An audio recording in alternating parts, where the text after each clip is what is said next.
Hello. Welcome to the Hammer Museum. I'm Claudia Bester. I am the Director of Public Programs here, and I'm very pleased to introduce tonight's Hammer Forum on Homeland Security with John Mueller, Jeffrey Simon, and William Arkin, and moderated by Ian Masters.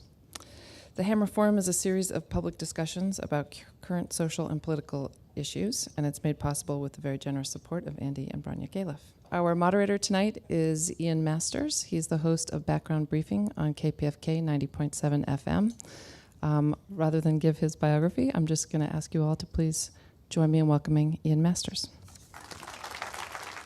Thank you, Claudia.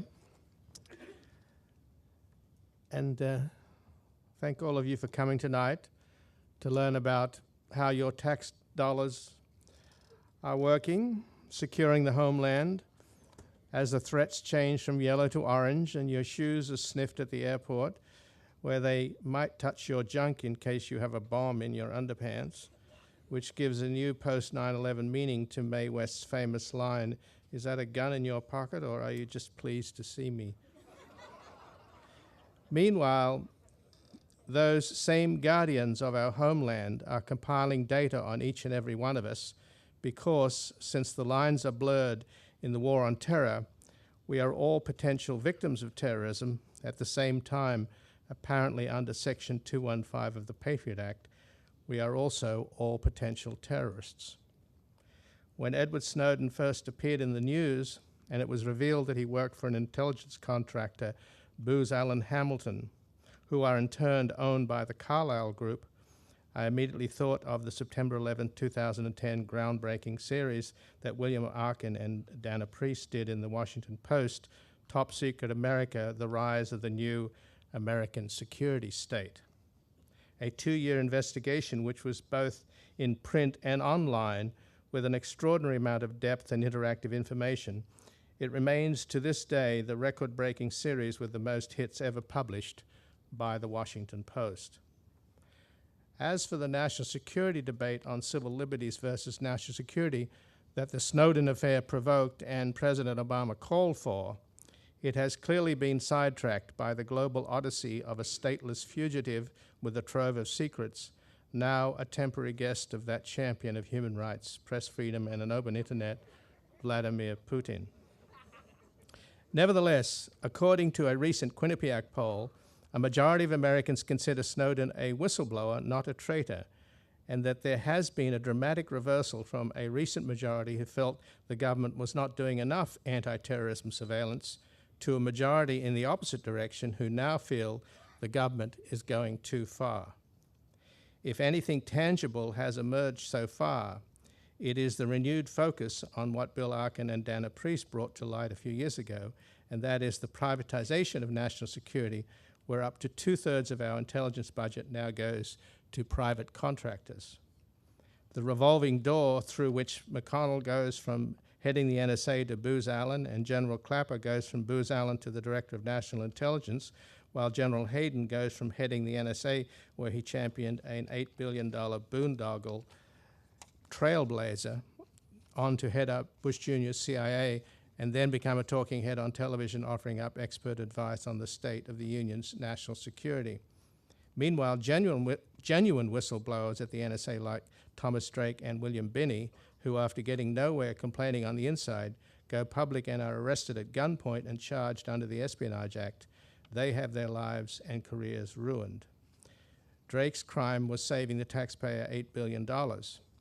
The real crime is that this vast insider network of government officials, like Bush Sr.'s buddy and former National Security Advisor Frank Carlucci, one of the founders of the Carlyle Group, who were able to cash in their public service for private gain. With 98% of Booz Allen's multi-billion-dollar business funded by you, the taxpayer, this new raid on the Treasury that is separate and apart from the long-standing sucking sound of billions soaked up by the military-industrial complex represents the perfect plunder, socialist subsidy scratching the back of capitalist cost plus. Recently on my radio program, I spoke with the ex-CIA officer Bob Baer, who, because he has written books and speaks out on television, has become a magnet for retiring CIA officers and special forces operatives who experienced the opening of the floodgates after 9/11 on the inside and want to vent their disgust. They have watched the blue badges turn green as their colleagues have been poached by Beltway bandits who allure them by doubling or tripling their pay, then charge Uncle Sam millions for their contracts, with no value added to the price the government already paid for the officers' security clearance, training, and experience. Bear echoed their disgust by remarking, "It used to be that if you wanted to make money, go to Wall Street. Not anymore. If you want to make money, go to Washington. It's Nigeria on the Potomac." We will begin tonight with William Arkin, who will update us on where Top Secret America stands today. Then we'll hear from Jeffrey Simon, the author of Lone Wolf Terrorism, Understanding the Growing Threat, who will assess the kinds of real terrorist threats we are likely to face, like the Boston bombers, who for about $100 were able to shut down a major American city for a week. Then finally, we'll hear from John Mueller, a leading scholar on the cost-benefit we get from the trillion-dollar Homeland Security apparatus Colin Powell once described as the terrorism industrial complex. Then we'll have a discussion before extensive Q&A with you, our audience. William Arkin has been a columnist with the Washington Post and WashingtonPost.com since 1998. He has worked on the issues of government secrecy and national security for more than 30 years, and is the author of a number of books on military and national security affairs, including Codenames, Deciphering U.S. Military Plans, Programs, and Operations in the 9/11 World. He was an Army intelligence analyst in West Berlin during the 1970s, studied nuclear weapons and weapons policy during the Cold War, and conducted on-the-ground studies of the effects of military operations in Iraq, Yugoslavia, and Afghanistan. He also served as senior military advisor to Human Rights Watch, and his new book, American Coup, How a Terrified Government is Destroying the Constitution, comes out in September.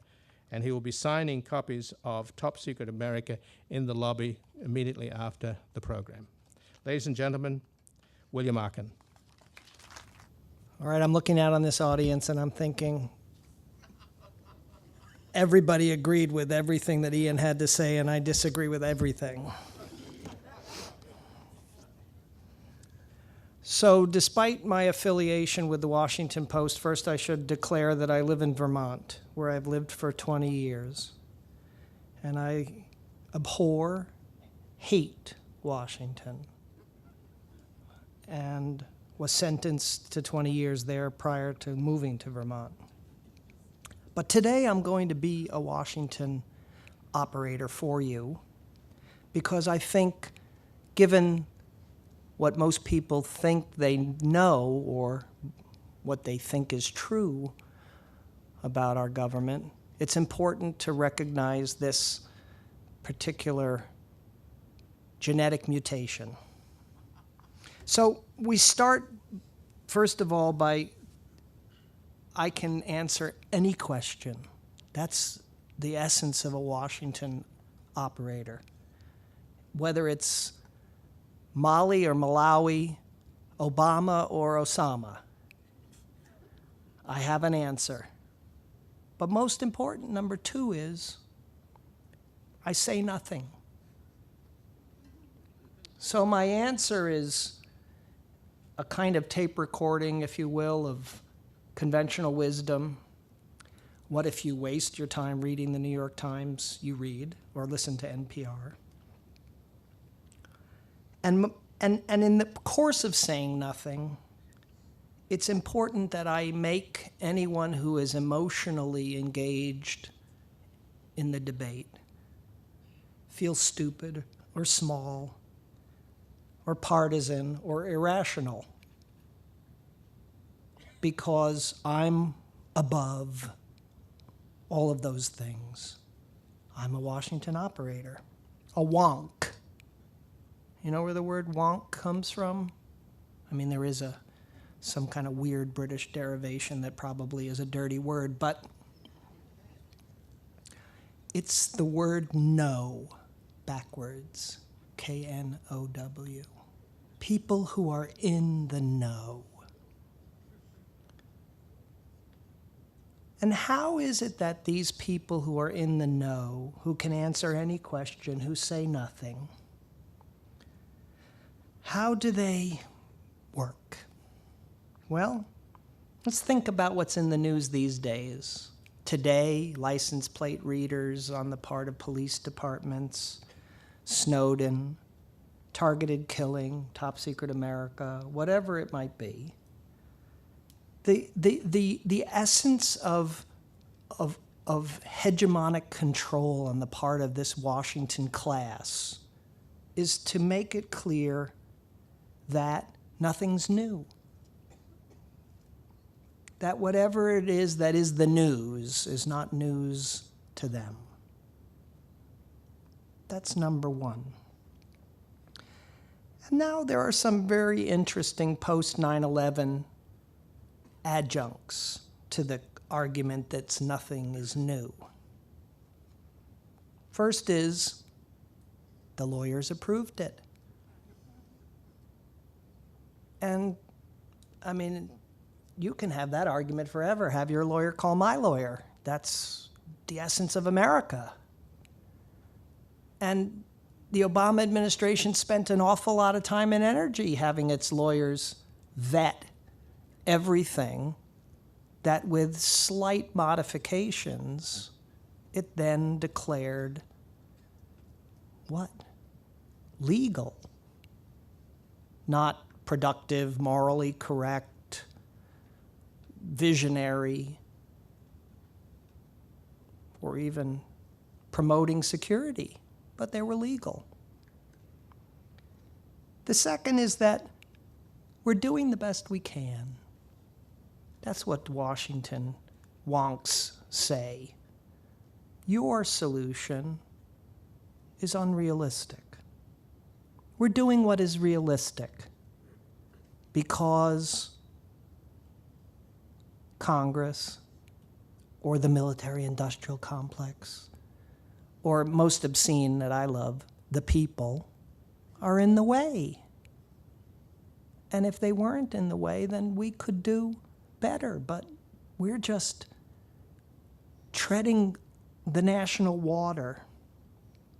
And this argument is the same old argument that's been used from nuclear weapons can't be gotten rid of to Guantanamo can't be gotten rid of. It's the same argument. We're doing the best we can. We're doing what's realistic. The lawyers approved it. Nothing's new.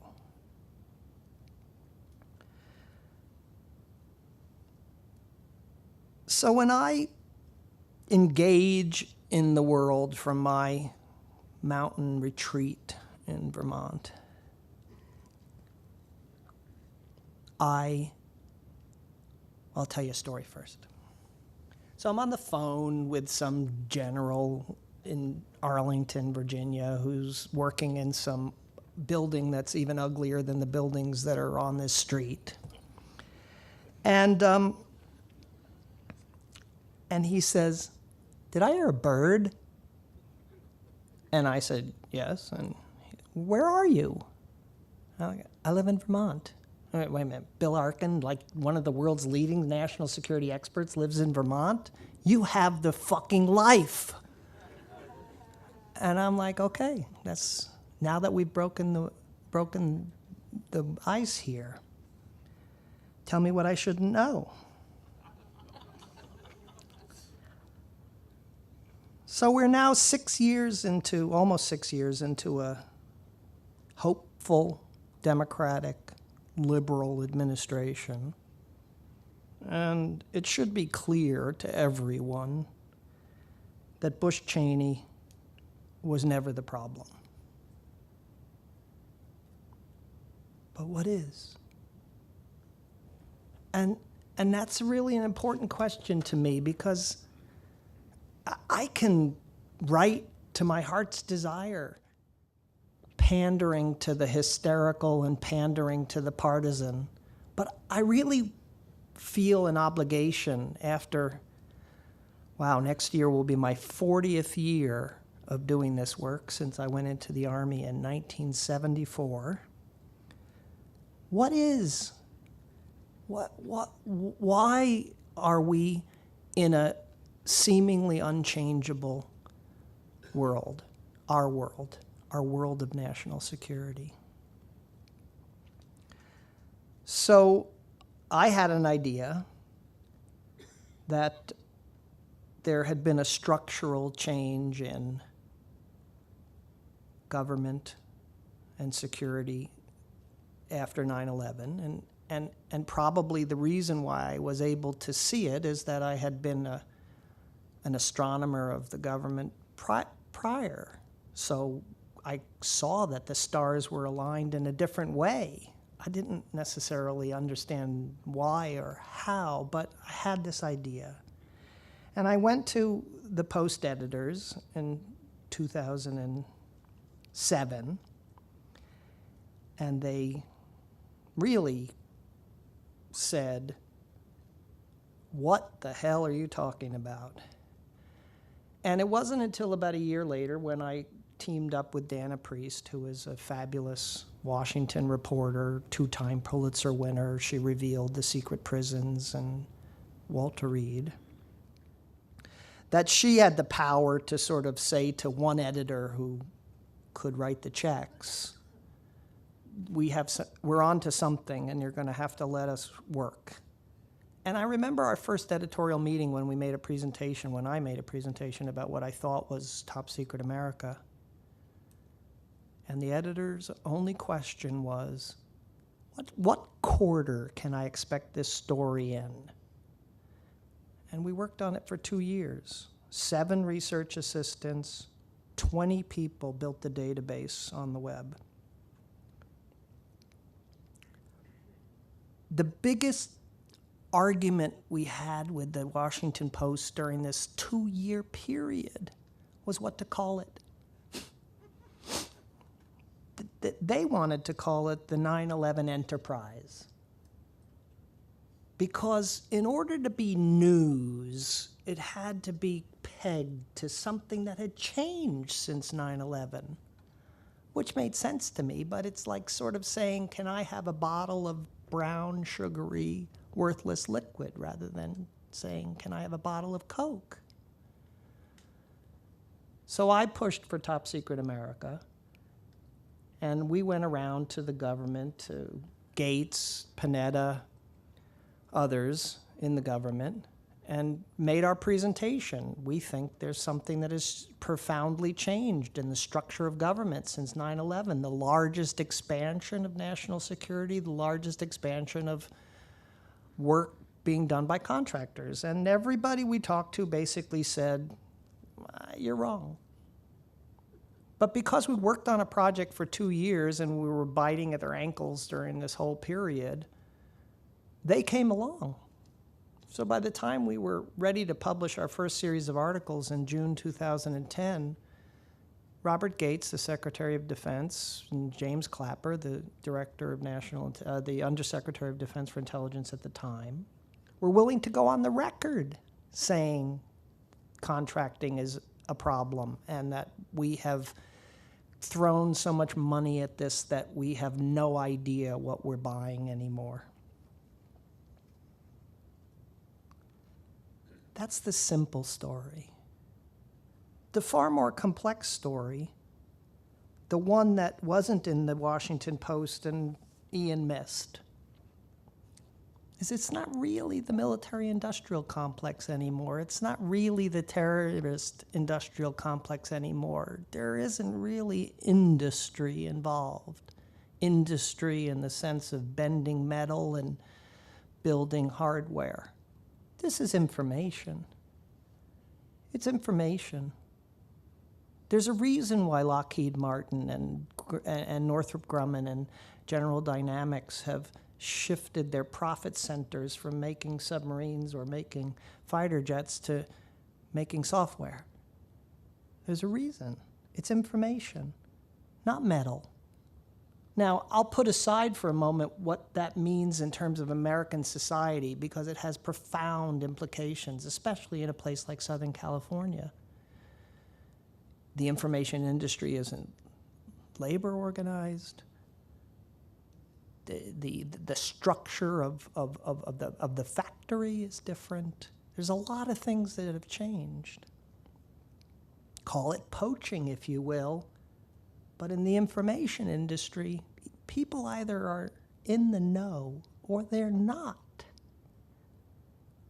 And what you do with information can sometimes be so secret that the value of having a particular clearance and a particular compartment within that clearance is as great as any skill that you might hold. Hence, a Snowden. So it's not the military-industrial complex, it's the information complex. And what is it about information that is interesting? Well, here's what's interesting about information. And I hope when I look out here at an audience of 60-somethings that you understand this. Information is infinite. It's infinite. Tanks, fighter planes, battleships, they can be counted. There can even be a density of them on the battlefield. You can compare yours to theirs, blah, blah, blah. Information is infinite. So we now have a national security structure that has no limits because we don't tell them what are the parameters of what information is needed. So the problem is not an administration. The problem is not some bad actors in the government who have hijacked an otherwise working system. The problem is not the military. The problem is certainly not the people. The problem is information. And it's so hard to grasp information unless you put adjectives associated with it that are adjectives, if you're in my field, are adjectives that have fantastic meaning. Let's use one: precision information. So I was sitting in the cafe this afternoon and went on my Facebook page, because if I don't, my kids get pissed off, to check in. And I took out my smartphone and I checked in. And it said I was at the Palomino restaurant across the street or 600 feet away or whatever. And the 9th choice on my check-in on Facebook was the Hammer Museum. The 9th choice. The 9th choice. That's not good enough if they want to kill me. Do you understand that? It's not good enough. So not only do they need to know my smartphone, but they need to know things about my smartphone that identify me. And that's what we pay over $125 billion a year for: precision geolocation. That is the now. And the only way that it's going to end is if we end it. Because that seeking of precision information, we know that Bill Arkin is on that block. But if we're going to shoot one Hellfire missile with a 150-pound warhead, we're not going to be able to kill him unless we know precisely where he is on that block. Do you get it? And so what is done to locate people and to provide, it has a term, signature, is a multi-tens of billion-dollar business. That's what all those drones are doing. That's what all those satellites are doing. That's what all those airplanes are doing. That's what thousands upon thousands upon thousands of analysts are doing. They're trying to improve the precision of the geolocation of that, whatever it is, car, cell phone, laptop computer, fax machine, to the point of which it both genuinely identifies the person and locates them. Now, why is it important to describe this in some detail? In my mind, it's important because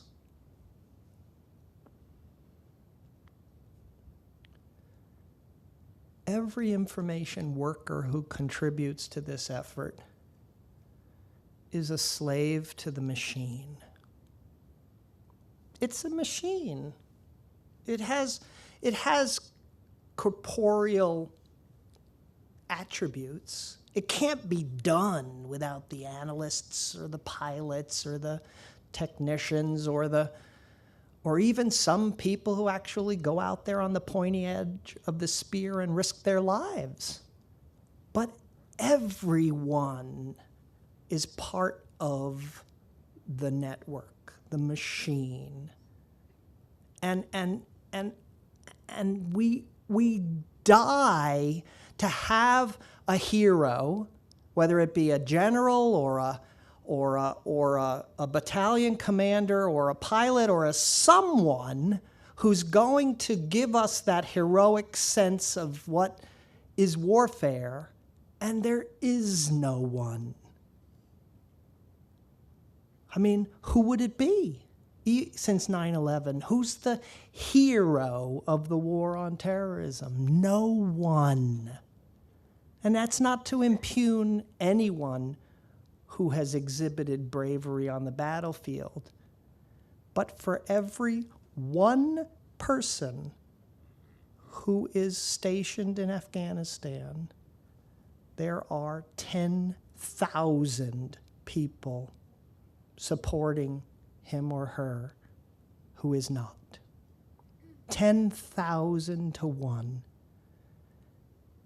In the Vietnam War, the ratio of soldiers to contractors was approximately 10 to 1.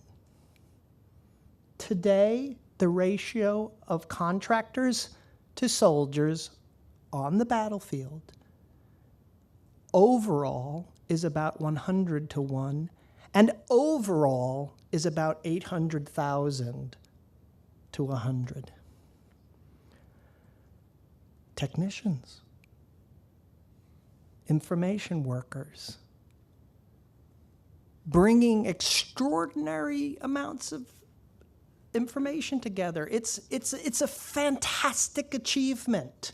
When you look at it in isolation, they are doing something that has never been done before with a level of precision and an unlimited data stream that you can't imagine. But only if you look at it in isolation. Because what are we doing? Trying to kill 300 guys? 10,000 guys? Pick a number.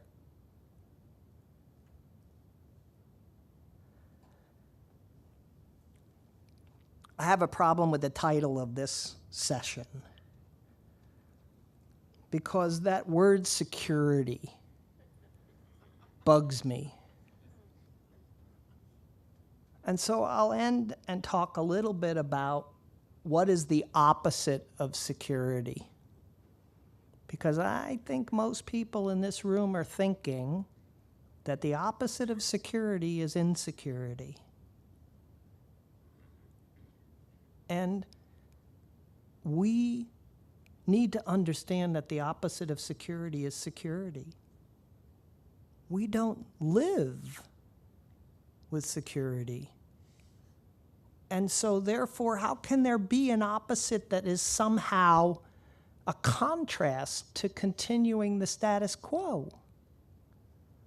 I mean, whether it's the injustice of a Trayvon Martin or the targeted killing of an American citizen by a democratic liberal president with a drone without due process who has the frickin' nerve to say it's legal.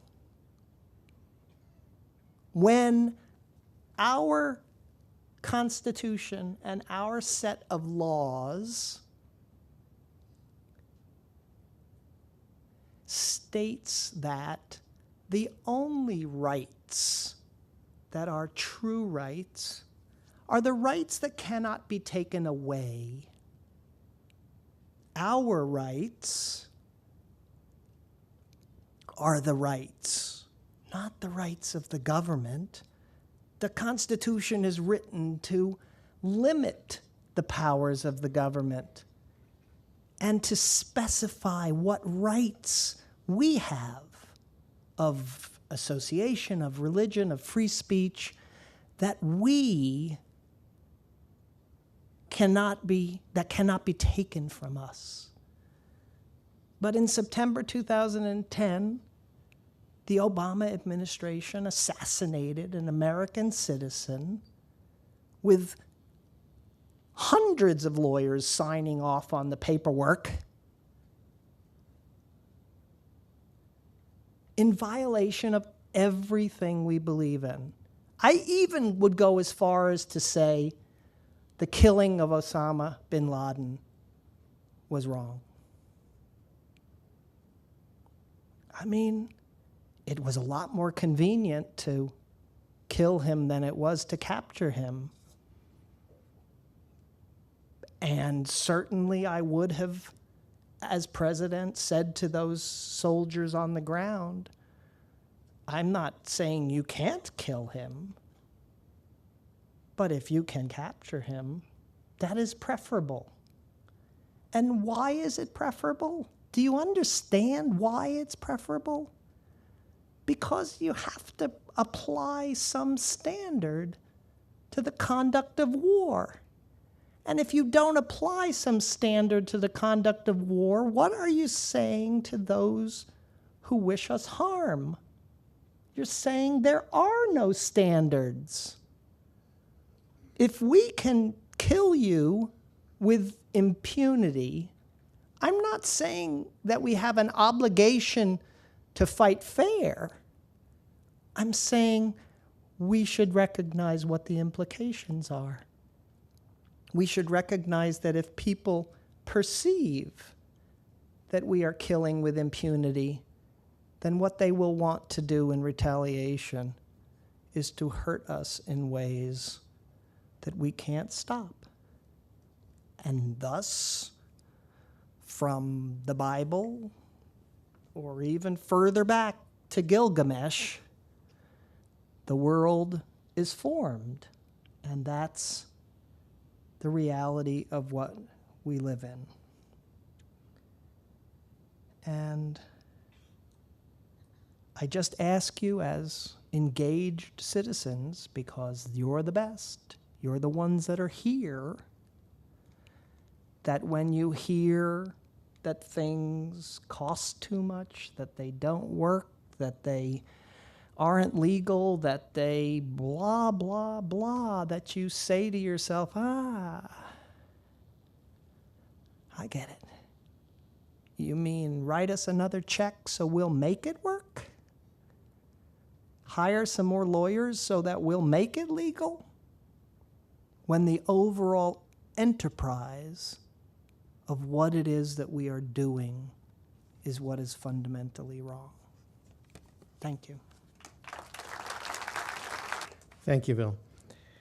Jeffrey Simon is an internationally recognized author, lecturer, and consultant on terrorism and political violence. He is the president of the Political Risk Assessment Company, Inc., and a visiting lecturer in the Department of Political Science at UCLA. He's the author of 2 books on terrorism, The Terrorist Trap, America's Experience with Terrorism, and most recently, Lone Wolf Terrorism, Understanding the Growing Threat.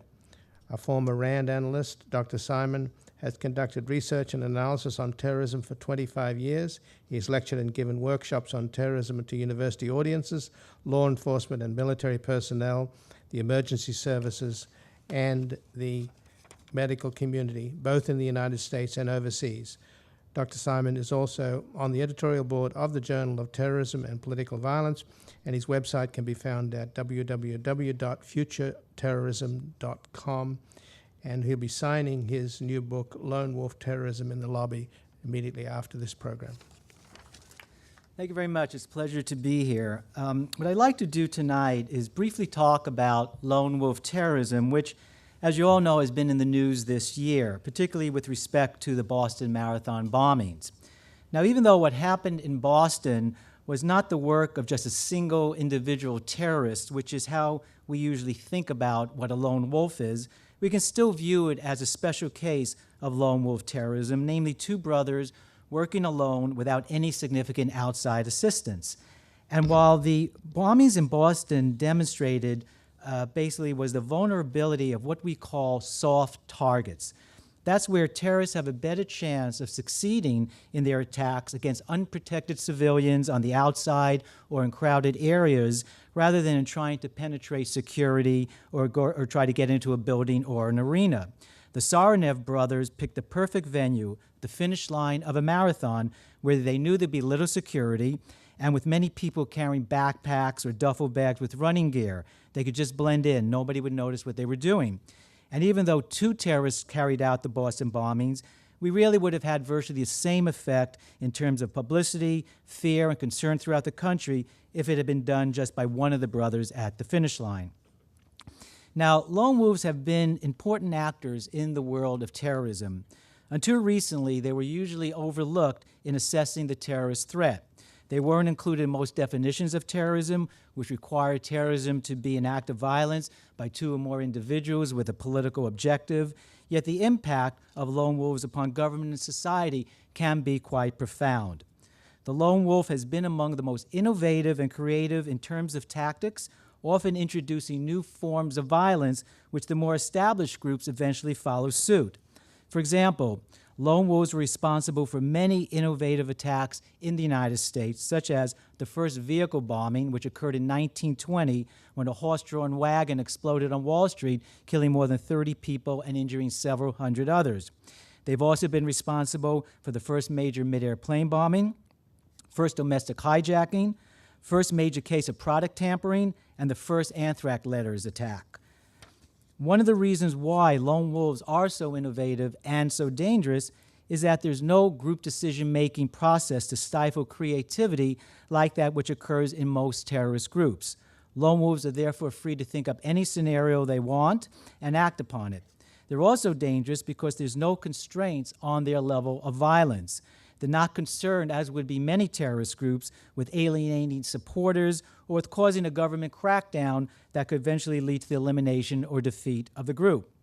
Lone wolves are also difficult to identify or capture since they work alone. That means there's no communications among members of a group to intercept, and there's no members to arrest and learn about a potential attack. And lone wolves are also dangerous because sometimes they can be mentally unstable, yet still very effective in their violence. We've seen this in the case of Theodore Kaczynski, the infamous Unabomber, who was responsible for 16 bombings from 1978 to 1995. This created fear among the public in terms of opening packages and led to new postal regulations for the sending of packages.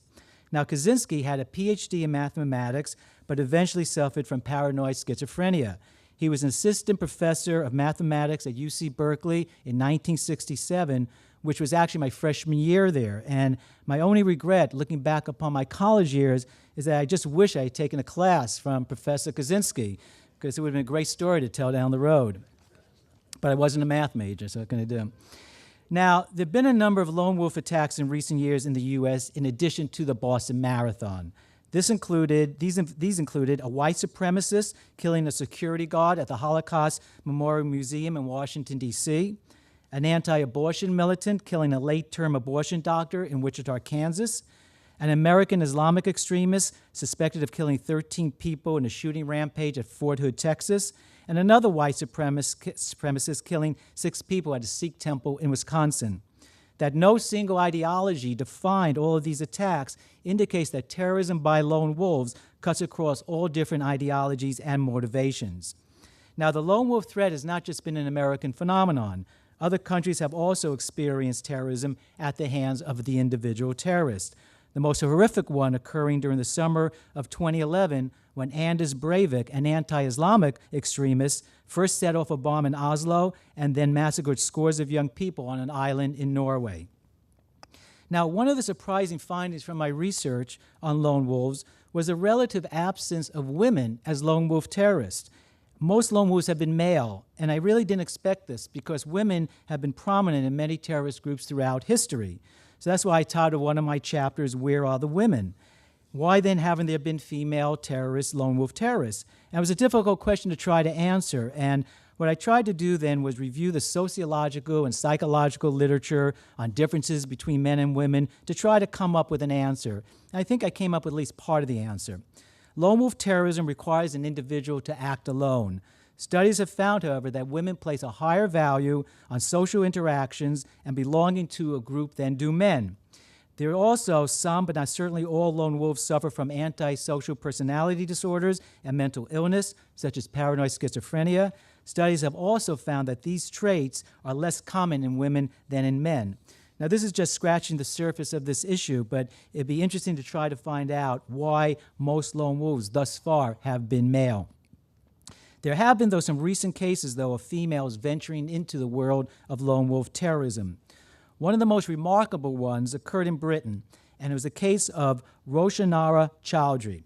Her story clearly demonstrates the influence of the internet for some of the lone wolf attacks. Chowdhury was an excellent student at King's College in London before unexpectedly dropping out just a few months before graduation in 2010. She then attempted to assassinate a British member of parliament who supported the war in Iraq. Chowdhury showed no signs of radicalization prior to the attack, gave no indication to her friends, families, or acquaintances that she was sympathetic in any way to those who expressed Islamic extremist views. But what she had done, without telling anybody, she secretly downloaded the sermons of Anwar al-Awlaki, the extremist Islamic cleric who was living in Yemen at that time. Between November of 2009 and May of 2010, when she carried out the attempted assassination, she listened to more than 100 sermons by Awlaki. And it was after that 100th sermon she decided to act. She never met him, emailed him, talked to him, but was motivated solely by his inflammatory sermons calling for violent attacks against the West. And even though Awlaki was killed in a drone attack in 2011, his sermons live on via the internet. You just never die on the internet. Now, there are a number of reasons why we can expect the lone wolf threat to grow in the coming years. First, we're witnessing the emergence of the technological wave of terrorism. In David Rappaport's classic study, The 4 Waves of Modern Terrorism, he identified 4 waves to explain global terrorism over the past 130 years or so, with the current period we're living in being the religious wave of terrorism. I tend to see a 5th wave emerging, which I call the technological wave, and I see the internet and the lone wolves as the key aspects of this new wave. Almost every terrorist organization around the world has a website. They use the internet to publicize their cause, raise funds, recruit new members. For lone wolves, the internet provides them with limitless opportunities. For the individual who's interested in perpetrating a terrorist attack, everything from how to build homemade bombs to maps and diagrams of potential targets are available on the internet. So too are detailed accounts of terrorist incidents around the world, which lone wolves can study in order to determine what might work for them, what worked, what failed. In addition, the internet provides a mechanism for individuals to become infatuated with extremist ideologies through the readings of web pages, blogs, Facebook pages, engaging in chat rooms, and other tools that are available online. They become radicalized, and some may then embark upon a lone wolf attack. Al-Qaeda has called for individuals around the world to launch these types of attacks, and their propaganda magazine, Inspire, published information on how to build pressure cooker bombs, among other things, which the Saranov brothers read and used for the Boston Marathon bombings. Another factor that may cause the lone wolf threat to grow is the potential for insurgents from Iraq and Afghanistan wars to take their expertise in bomb making and terrorist attacks elsewhere and begin launching individual campaigns of violence. Now, in terms of future incidents, the sky is really the limit for the Lone Wolf. Recent years have seen them commit a wide range of attacks that demonstrated their versatility in targets, tactics, and weapons. We've had bombings, mass shootings, a suicide airplane crash, the sending of anthrax and ricin letters to various victims, and other incidents. We're likely to see a continuation of these types of attacks, as well as the possibility of some new ones, such as lone wolf cyber terrorism.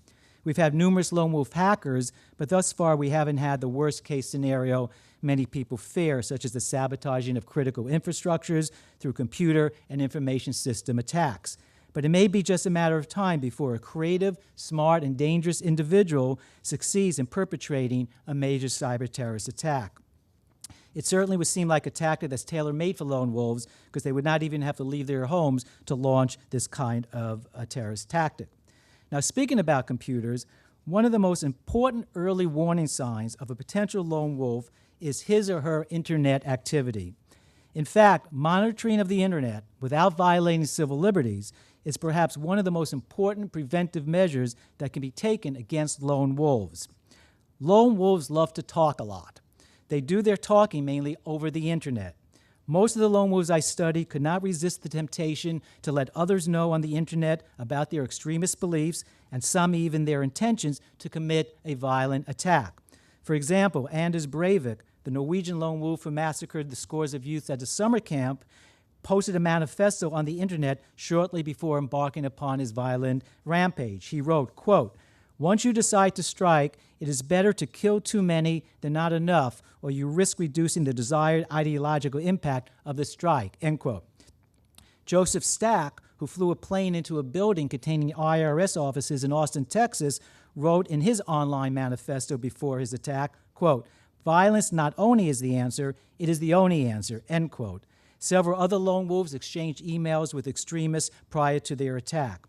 And that's why I refer to the internet in my book as a double-edged sword for the lone wolves. While on the one hand, it gives them access to information on tactics, targets, weapons, ideologies, and causes, it may also allow the authorities to learn their identity through the monitoring of their internet activity.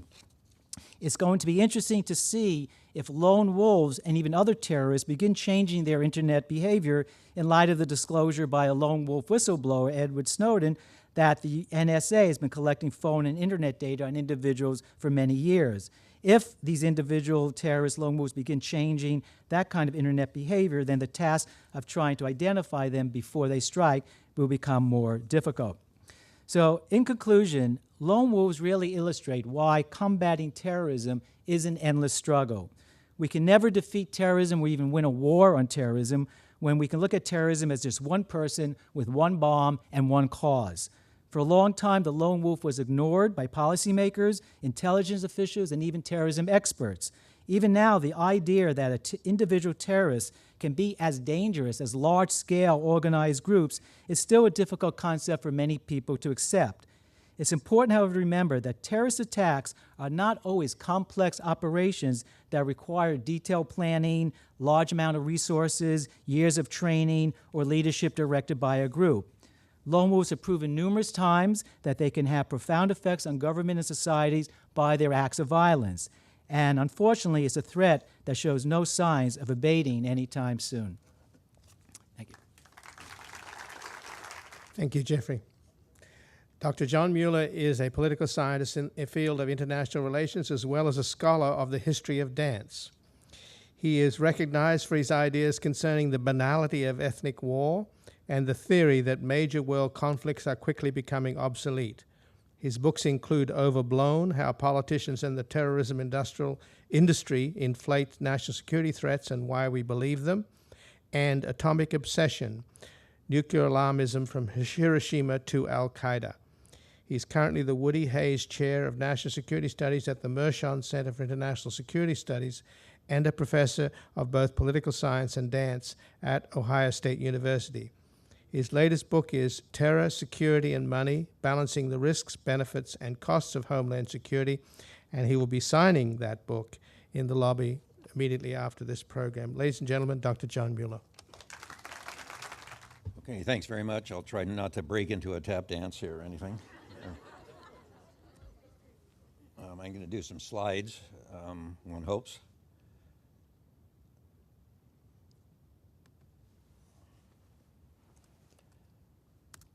I'd like to begin with a quote from one of my favorite books, Dana Priest and Bill Arkin's book, Top Secret America. It's my favorite sentence, or two sentences from that. Having been given a steady diet of vague but terrifying information from national security officials about the possibility of dirty bombs, chemical weapons, biotoxins, exploding airliners, and suicide bombers, taxpayers have shelled out hundreds of billions of dollars to turn the machine of government over to defeating terrorism without ever really questioning what they're getting for their money. In our book, we basically calculate that the total amount of money increase that's spent on Homeland Security expenditures since 9/11 is over $1 trillion. That does not include expenditures overseas, like the wars. And even if they did want an answer to that question, they would not be given one, both because these same officials have decided it would gravely harm national security to share such classified information, and because the officials themselves actually don't know themselves, don't actually know. And so there's sort of two aspects of that. One is the question is, why are these things secret, and how much money is really being spent on them? And they don't, and the book is massively impressive in the way it basically goes into the fact that they don't know, people just simply don't know how much money is being spent on various things, and I'll give you a couple of examples of that later. In 2010, the National Research Council of the National Academy of Sciences looked at what is going on in the Department of Homeland Security, and these are a few of its conclusions. They're pretty devastating. With the exception of risk analysis for natural disaster preparedness, the committee did not find any DHS risk capabilities and methods that are yet adequate for supporting DHS decision-making. They have little effective attention to it. In a number of cases, not clear what problem is being addressed. And risk appears to be based exclusively on the consequences, unable to determine exactly what went into the definition of risk, and no documentation is provided beyond briefing slides. When they announced this report, which I thought would really sort of rile P. Bubble up, it was not covered in any media. It was not covered by any press. Okay, well, since that time, we've written, Mark Stewart and I, a risk analyst and engineer from the University of Newcastle in Australia, have written a book called Terror, Security, and Money, in which we try to make at least the first stab at trying to deal with this issue. And I'd like to explain what we've been doing and where we're going next, and then a few final comments about the NSA disclosures and so forth. The basic question is not this one: are we safer? Obviously, we must be safer if there's one more security guard at one government institution someplace in Washington or in Biloxi. The real question is not are we safer, but how safe are we? Or as risk analyst Harold Kuhnreiter put it in 2002, how much should we be willing to pay for a small reduction in probabilities that are already extremely low? It's quite easy to calculate that in various ways. These are death rates or fatality rates in the United States. Your chance of being killed by a traffic accident, if you're an American, is 1 in 8,000 per year. Your chance of dying of a homicide is 1 in 22,000 a year. Your chance of drowning in a bathtub is about 1 in a million a year. Your chance of being killed by a deer is 1 in 2 million a year. And your chance of being killed by terrorists is about 1 in 3.5 million per year. That includes the data going back to 1979, includes obviously not only the 9/11 attacks, which were by far the most horrible in history as terrorist attacks, and also Timothy McVeigh. And so the real question is, following what was basically said before, also how safe are we? Well, your chance of being killed at present rates is 1 in 3.5 million. Now, is that safe enough? Or should it be safer? It doesn't mean that answers the question. In the case of terrorism, as people point out quite correctly, terrorism carries a lot of additional costs besides loss of life. It may reduce economic activity. It may cause a lot of anxiety and et cetera, that you wouldn't get from traffic accidents. People don't fly airplanes, that kind of thing. So you have to include that. But the point is, that's where you should really start. And that question is essentially never asked. How safe are we? And in our opinion, that's where things should start. Okay, what we've done is, I can give you extremely brief précis on risk analysis. And since I came to it as a novice myself, as a political scientist, I was amazed how simple it is and easy it is. The book is designed to be read by real people. And basically, there's only 4 things you have to know to figure out whether a security measure is cost effective. One, you have to know you have to get some idea of what the probability of it's say you're trying to protect a building. Should we protect this building against a terrorist attack, an office building, say? What's the probability it'll be successfully attacked by terrorists?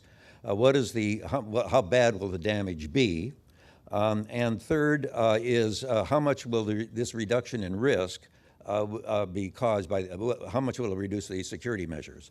What you do is you've got a building, you're worried that terrorists are going to attack it, and so what you do is you do something to either reduce the probability it'll be successful, for example, have the FBI arrest the guy before he can ever get near the building, or you reduce the losses sustained in the successful attack. For example, you put bollards out so a truck can't get very close to the building, or you do something else. You make the building stronger so it can withstand a blast. That would reduce the consequences, or you reduce the probability. And what you have to do is basically figure out how much that improves the situation, how much the risk is reduced. It'd be from 0 to 100, 0% to 100%, or 0 to 1. And that's the benefit, those 3 things put together. And then what you also have to do is figure out what the cost of the security measure is. That's it. You can do it on the back of an envelope. The first 3 things multiplied against each other would be the benefit, and the thing at the bottom is the cost. Now, we've tried to, what we first wanted to do, Mark and I, was basically critique various reports from the DHS and to see how they'd done their risk analysis. As you can tell from that National Academy Sciences thing, they basically have seemed not to ever do this. And since we're talking a lot about secrecy and so forth in this session, it should be pointed out to do risk analysis really has to be transparent. It really has to be public, because you have to make assumptions. If you're estimating the probability of an attack on a building, obviously you can play around with history and so forth, and you come up with an idea, but you have to explain where it came from, so other people can say, no, I don't think that's right. If you're dealing with how many losses there'd be, you'd have to explain that. The reduction in risk is extremely important, because that's kind of a dicey thing, and you have to explain what you're doing, and obviously what the cost of the security measure. So it has to be public. Now, we've looked at one report we just came across. It was from 2008, which actually did do some risk analysis, but what they did was leave out the probability of a successful attack. It wasn't there. And we eventually figured out that it was sort of there, but it was a ghost, essentially, because they just assumed the probability of an attack in a given year was 100%. Now, if that was like an attack on a building, a given office building, the likelihood that there'd be a 100% chance to be attacked every year is just ludicrous. And if they'd explained that and other people looked at it, they'd say this analysis falls apart. They may also conclude that the analysis, in other aspects is really good. But it's really important not to have this stuff classified, because people really have to look at it, and like any good science, they have to be able to see where you got your conclusions from. And so classification, quite apart from secrecy issues and privacy issues and so forth, from a standpoint of public policy, is a really bad thing. Admittedly, with terrorism, you have to worry about, you don't want to give away certain kinds of secrets and expose intelligence sources and so forth. But generally, I think that you can avoid those problems by the way you publicize it. Anyway, let me skip this one. We have done, I'll give you a few examples of what we've done. One is we did try to figure out whether it's worth defending an ordinary office building against a terrorist attack. We left out many of the costs of protection. We angled the study in favor of finding it cost effective.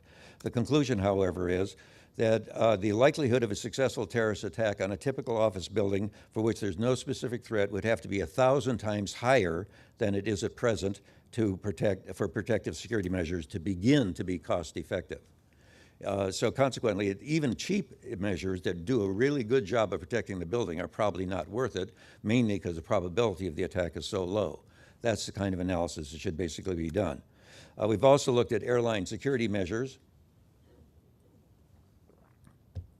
This is the TSA's, Transportation Security Administration's layers of security. And we tried to figure out that some of them seem to be pretty effective. For example, the hardening of cockpit doors, when you apply this kind of analysis to it, is really pretty good. It's fairly expensive to do it, but basically you do it once and then it's done. And a security measure which is incredibly cost effective is passenger resistance, because you don't have to pay them anything. You know, you get it free. And it also seems to be really effective. Federal air marshals are spectacularly cost ineffective. Basically, we proposed this. We've done this book. We've done about 17 peer-reviewed articles, all kinds of op-eds, including one in Playboy, which my co-author really likes because it's the first time an engineer has ever been in Playboy. The issue sold very well. We think it's because of our article, but it's also because they're selling the issue for 50 cents because they were trying to, as a publicity thing, but as a marketing thing. But anyway, the air marshals cost $1.2 billion a year. That, to put it in Los Angeles context, is the entire budget of the Los Angeles police force. The air marshals are a few thousand guys who have to be basically programmed to fly in various airplanes, and they get first-class seats, which the airlines hate, and have not done anything at all.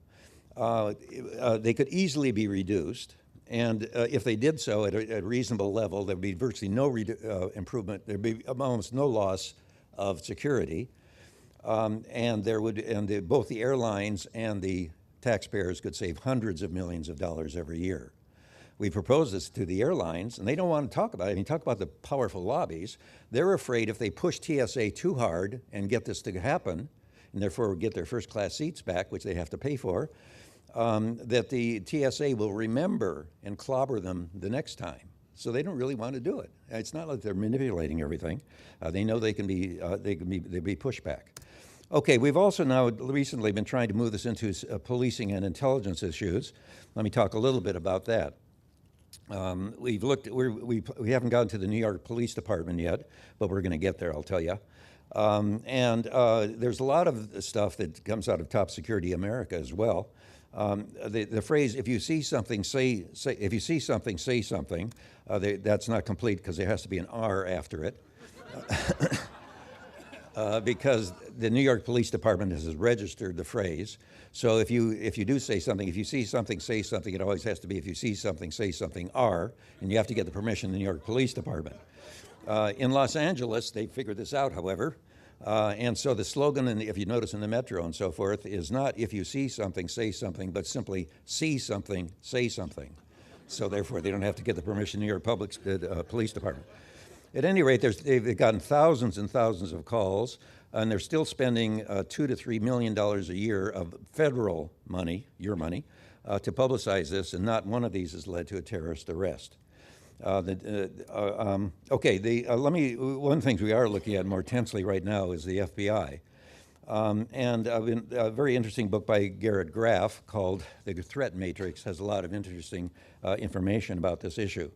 What is established in the FBI going back to the 2001, after 9/11, is what somebody in the FBI called the 9/11 Commission Syndrome, which is every lead has to be followed up. You have to connect all the dots. I remember when I was 5 years old, I used to do things about connecting the dots, and whatever I came up with really looked more like an amoeba than anything else.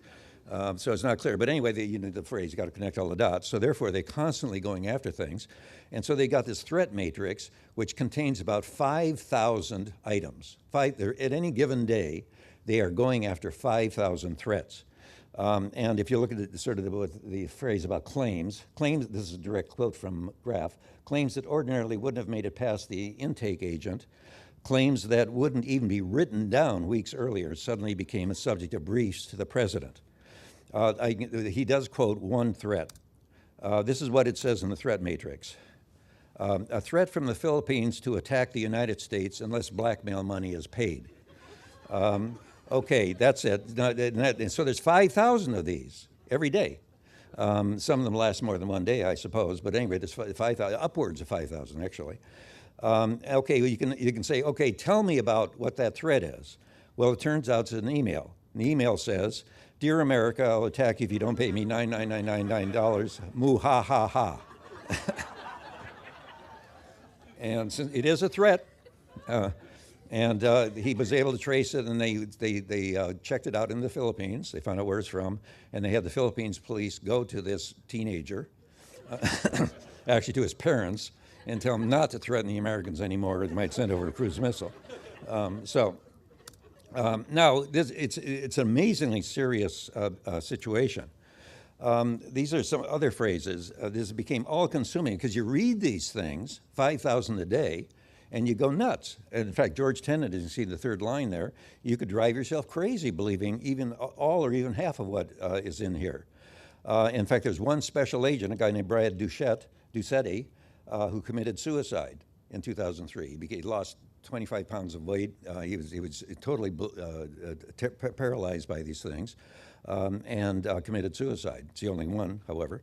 Maybe that's good. Anyways, a catalog of horrors, a daily looming prognosis of Armageddon. You're constantly reading these things, and obviously almost none of them ever pan out, but nonetheless they're in front of you. Some in the FBI are getting more cagey about it. They call it ghost chasing, following up on these leads. You can imagine how many of these leads lead to anything. And they also talk about Pizza Hut leads. What happens is the National Security Administration is constantly sending them telephone numbers. Check this out, because they think it's suspicious. And they check it out and check it out and check it out. And almost all the time they get the number is like to this guy called the Pizza Hut. And so they call these leads sort of Pizza Hut leads as they're following them down. And this is the next quotation, the second to last line there, is from Robert Mueller himself, the FBI director. "You act like this is some treasure trove to the NSA. It's a useless time suck." And other people have said some things even more colorful, as you can see there. It's basically, there's a phrase from Macbeth. Macbeth says, "Present dangers are less than horrible imaginings." And basically, the FBI, et cetera, have gotten themselves into this sort of situation, as you can see from the quotes there. Okay, what we've done is try to look at how many attacks there would have to be to justify the $3 billion budget that the FBI spends on counterterrorism. And I won't go into details, and I can if you want, but the basic situation is there'd have to be 6 or 7 attacks every year, more or less of the Boston magnitude or the Times Square magnitude, to justify those expenditures. And so the question is, would there have been, if the FBI hadn't been on the job, 6 or 7 big attacks? These are really quite large attacks, $500 million attacks. The Boston one is expensive because of the police efforts, closing down the city and so forth. The Times Square one would have been presumably because of a lot of damage and killing of people. Would there have been those attacks had there not 6 or 7 a year, in other words, 60 or 70 over a decade, big attacks without the FBI? Well, the question is, who are the people out there? First of all, you can deal with disclosed terrorists within the United States. And I've done a case book, which is on the web, of all the terrorism cases that have happened in the United States. These are the cases. There are 53 of them. And the more you look at these cases, the less impressed you get by the fact that these guys would have ever done much of anything. One case is really interesting, the Bronx Synagogue case, and the judge in this said, "These guys are utterly inept and on a fantasy terror operation. Only the government could have made a terrorist out of the plot's leaders, whose buffoonery is positively Shakespearean in its scope. I believe beyond a shadow of a doubt that there would never have been no crime, beyond a shadow of a doubt, there would have been no crime here except the government instigated it, planned it, and brought it to fruition." Now, of these 53 cases, fully half are ones in which the government informant or cooperating witness or agent provocateur basically brought the thing along. These guys were motivated to do this, but the question is whether they would have ever done much of anything at all. Maybe a few, but very unlikely. Certainly not enough to be 6 or 7 per year. In fact, there aren't enough people over 10 years to do 6 or 7 per year. Okay, and these are the kinds of words that are used in the case studies for these people. The word brilliant does not percolate to the peak overall. Okay, so that's a disclosed terrorist within the United States. Now the question is, maybe there are a lot of other terrorists that are not disclosed, and that's a good point. The FBI and others say, well, if you really saw the threat matrix, which is what they're looking at, with all these things, all these muhaha things coming from the Philippines, you'd really be scared. And a lot of the things are probably very scary. You know, he's got a nuclear weapon, he's going to blow it up in Times Square. And so there's a lot of these unreported ones, and Dana Priest, who was on NPR, and she was asked about that and said, we heard that a lot about that, but then we asked the FBI, okay, tell us just generally, you know, what this is about. We never got anything. So I think it's very questionable whether there are these cases. However, there are a couple other things which are relevant. One is the Al Capone approach. It is the case that they find somebody who they think would be a terrorist, but they can't get him on terrorism charges, so they get him on immigration violations or lying to the FBI or something else. So Al Capone was, of course, a gangster, but they couldn't get him on gangsterism, but they got him on income tax evasion back in whenever his 20s or 30s. And there seem to be maybe 100 or 200 cases like that. In other words, 3 times as many as there are the cases that actually went to trial. However, if these guys these are mostly serving very short sentences and are back on the street, and they don't seem to then go to terrorism, even once they're released. So it may be the Al Capone approach basically turns them off completely, or it means they really were not very serious at all. Obviously, the most serious cases, they were able to get to the point where they could take it to court. These ones they couldn't, and so they're even more embryonic than many of the cases they brought to court. The third category is the deterred. The question is, did the FBI deter lots of people? The problem with this is that if they were deterred, what does deterrence mean? There's some targets which are probably completely off limits to anybody with a brain if you're a terrorist, like airplanes. There's so many layers of security and so many things can go wrong. It's crazy to think you can hijack an airliner or blow one up, probably. But there's a zillion targets out there. There's an infinite number of targets. So you may want to blow up like the marathon in Boston, or like this room. And so consequently, if you may be deterred from certain targets, like trying to kill the president is real hard. Trying to take down an airplane is real hard. But if you want to kill a bunch of people, it's awfully easy. Or commit arson, burn down a building. Anything is sort of that level. So the thing is, if they may be deterred from certain things, but there's nothing stopping them, given the openness of the society, which I assume we want to keep, from being able to do something, and they basically don't do it. So if they're deterred people, they're deterred from something that's awfully easy to do. They may be, they may not go to certain targets or certain areas because there's a cop standing there, but there's plenty of places where there isn't a cop. And so if they're deterred from that, they can't be really terribly serious terrorists. Finally, the argument is, well, we've only caught the stupid ones. We've caught some really stupid people. As Jeff sort of suggested, many of these people advertise on Facebook for collaborators. Hey, I want to do some jihad. Anybody out there? I'm not kidding. There are a bunch of 5, 6, 8 of those cases are like that. And they usually get, somebody writes them saying, go stuff it. Second one tries to argue them out of them, and the third is an FBI informant saying, really interesting, let's get together. So there are some really dumb people in there. The guy who wanted to take down the Sears Tower because it would then collapse into Lake Michigan, create a tsunami which would wash back on Chicago, at which point he could liberate prisoners from a downtown jail. I'm not making any of this up, and remember, you're paying for it. The FBI, not paying for me. Anyway, there may be some smart ones out there, but if they're smart and therefore had not been detected, why don't they do something? If they're smart, they know the longer they wait, the more likely they are to be detected.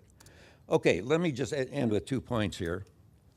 One is about the NSA surveillance. Mark and I did an article in the Chronicle of Higher Education a few weeks ago. I want to ask 3 questions, 2 of which, as far as I can see, are never asked. First one never asked is, why were the programs secret? Why was the surveillance secret? It's very hard to get any answers. We get some of these things they've got quoted down here, and they say, well, they're secret because if they weren't secret, we wouldn't be able to do other things. No, the point is they're supposed to be secret because they're preventing a severe danger to the national security. And it's very hard for people to come up with reasons why having this, having people know that, the American people know this, would harm security. The issue would be, in fact, you could argue that it would be good to have this publicized so the terrorists know it. There's a counter-argument to that. The terrorists already know that the United States is spending a lot of money on surveillance. If they knew even more about that, they would then probably be deterred from or discombobulated in trying to do their terrorism. So the one question would be, why was it secret in the first place? I mean, perfectly good reason that if we want to keep it secret because people wouldn't like it, that's not a good reason. That's not a security reason. That's an outrageous security reason. This second is, what are the programs accomplished? That question has been asked, and the guy General Alexander, who runs it, says that they were helpful in contributing in 54 cases. Well, I've already given you, a whole bunch, and this is in 20 countries. These are not in the United States, but all over the world. And he never says, he was asked by Senator Leahy, has there ever been a case in which it was critical? In other words, if we didn't have this information, we couldn't have done the case. And Alexander actually did say they're critical at one point, but he's backed off from that. And they're helpful or contributing, which is really impressive because you'd think that every case, if these things were really out there, you get anybody, you'd call up NSA and say, well, we got this guy, we got suspicious, why don't you check his phone? So you'd think there'd be hundreds of thousands, millions of cases, given that there's 5,000 threats every day, in which they'd be looking for NSA surveillance just to check it out. And if NSA came back and said, no, there's nothing there, that's information that's helpful in the case, because you don't go in that angle. And so the fact that there are 54 cases, when they try to get specific, there are 2 cases, only 1 case really in the United States, the Zazi case, and that's very questionable. The tip-off was not because of NSA security, but because the British had already gotten an angle on this and sent it to the United States. So the issue is not whether it's helpful or contributing, but is it necessary? Is it critical? And the other third question, which is not asked, is how much do the programs cost? Going back to the Dana Priest and Bill Arkin book, they're just, why can't we know how much the surveillance program costs? Why can't we as Americans? We're paying for it. If the terrorists know how much it costs, so what? The terrorists can say, oh boy, it's a lot of money. Yeah, well, okay. Or maybe it isn't. Maybe it's fairly cheap. I don't know. That's possible. But anyway, to give you some example, which is only partly in that book, I found someplace else, that the fusion centers, which are a thing that the DHS has put together, between 2003, they've been asked by a congressional committee, how much do the fusion centers cost? And the DHS has come out somewhere between 289 million and 1.4 billion, an error of $1 billion, more than $1 billion, which is real money even in Washington, maybe less so than it was in the past. Okay, last point. The question that has to be kept in mind through all this, and also through some of this discussion we've had already today, is the question about fear of terrorism. And I think they have to be really keep this in mind, that basically the reason the people are really worried about terrorism, and if they are really worried about terrorism, they're going to keep funding these programs, going back to the very first slide.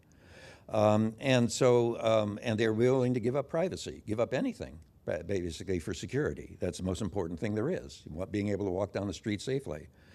Okay, there's a poll question, which is my favorite. I'm doing a study now of trends in public opinion, but this is just the one question I'll give you. But it's a really good question because it's really sort of, human and understandable. How worried are you that you or someone in your family will become a victim of terrorism? Very worried, somewhat worried, not too worried, or not worried at all. Now, keep in mind that their chance of being killed by a terrorist per year is 1 in 3.5 million. Therefore, reasonably, they should not really be spending a whole lot of time worrying about this eventuality, given that the chance of being killed in an automobile is about 1 in 8,000 per year. But here's the trend. This first red line is 9/11, second red line is the death of bin Laden, and the final line is the Boston Marathon. The percentage of people who say they're very or somewhat worried follows this, and the percentage of that, the part of that say they're very worried is that. What happened was, as you can see, at 9/11, There was a huge increase, not exactly a big surprise. And then by the end of the year, 2001, it dropped down to about 40%, 43, 45, 40, 39%.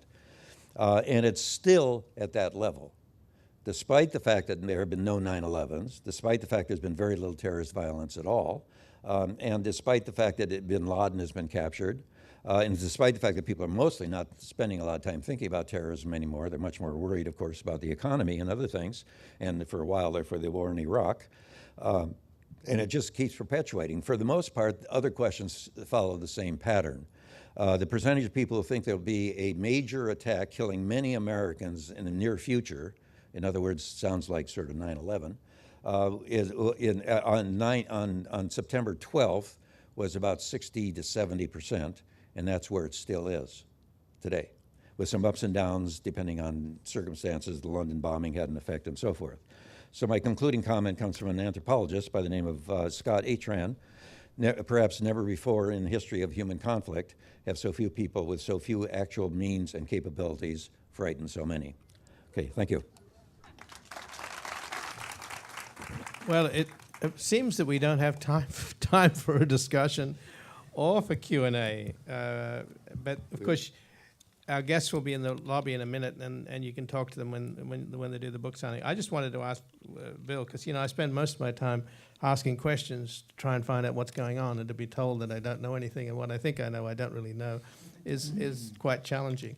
But what I understood from what you're saying, and it seems like a paradox here, where we're in a country where education's on decline, where information is up for grabs, where the truth is a moving target.